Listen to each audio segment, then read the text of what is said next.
The people who are doing better than you in life are willing to just suck at things. I want you to go look at my page. I've grown this page from 150,000 followers to from nothing in 5 months. Why? Because I allowed myself to suck at this. I literally turn on the camera every single day and I fucking talk about what's on top of my mind. Obviously within some constraints around money and neuroscience, because that's what my page is about. But if you look at my comments, most people are glowingly supportive and they're like, wow, thank you, this has changed my life. But the common, like, I can't even say negative comments that I get is like, do you even have a script? Do you have a plan? You just like that video could have been like 4 minutes long, shorter, or like whatever, it's just like feedback on like I'm sloppy, I can't take you serious, you're eating while you're taking videos. I'm like, I'm sorry, I have 20 minutes a day to pump out videos because I have a full ass time job, okay? And I'm in the middle of moving across the country. This is what you're gonna get.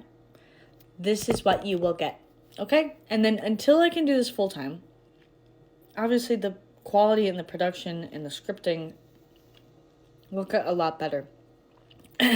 But most people stay stuck because they're like, oh, well, I just had to have the best idea. The best idea comes from you attempting to do it 700 times, and then you're like, oh, I have a lot of information of what doesn't work, so now I will do a better version of that. This TikTok page is the 7th version of me trying to make a content page. This is not attempt number 1. Nobody's attempt number 1 is the thing that goes viral. It never happens, okay? And to wrap this up with neuroscience and money, think about it. Most people are afraid to make mistakes with their money, and they make one mistake and they're like, I'll never do that again. I'll just stop spending money. It's like, bro, you're going to make so many mistakes. To get to $1 million, you have to make 7-figure mistakes. You know what I mean? Like, you don't just make more money. You make more expensive decisions, and you make more expensive mistakes. The amygdala is the part of your brain. It's the fear center of your brain, okay?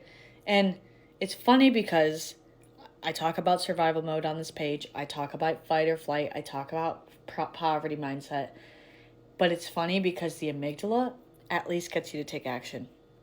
The amygdala is the place where money is made. Funny enough, everybody wants to break out of survival mode. Everyone wants to break out of scarcity mindset. And it's just like, actually, it's the thinking part of your brain that keeps you stuck. And it's so funny because it's ironic because obviously I would attract thinkers to my page. That's why you're stuck in survival mode, is because you keep thinking that you're going to think your way out of this situation. Yes, you make a plan. Yes, there's thought involved. Thought happens first. And then you take action. People never move beyond the thought process into taking action. Or they're taking the wrong actions over and over again, and then they're not iterating. So if you're stuck in the thought process stage, make the plan one time and then do it. And then make another plan based on that information, and then do it. And then make another plan because you're like, okay, I got more information, and do it. That's it. That's the cycle. You fucking make a quick plan, you make it on a napkin, and then you go do it, and then you repeat. And it never stops feeling shitty, okay? Every day I make these videos, I'm like, I know these videos I made today are shitty. It doesn't matter.